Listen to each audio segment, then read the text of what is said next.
ATOMOS. It's the combination of network connected devices, ZATO CONNECT, ATOMOS Connect, and SHOGUN Connect with the latest cloud services establishes an ecosystem that makes it easy for anyone creating video to share media and collaborate with remote team members.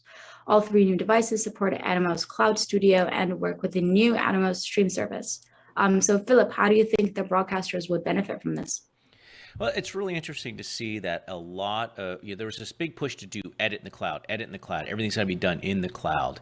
And what we're seeing here with a lot of this, it's really about via the cloud. The cloud becomes that interconnection, that architectural pattern that allows interconnection amongst all these different devices. It'll be interesting. Obviously, if you use all ATOMOS products, this is great. If you use a bunch of different products, what does it mean? Everybody's sort of racing to get to that standard. The problem is he who owns the standard owns everything. And so we're going to see that, I think, for the next couple of years.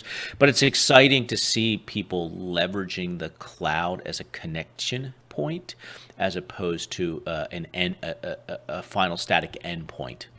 So I think that we're going to see a lot of adoption with things like this and other products. And do you think this is largely kind of a result of the pandemic and more virtual production? I think it's definitely the speed as a result of the pandemic. If we did not have the pandemic, you would not see this happen as fast.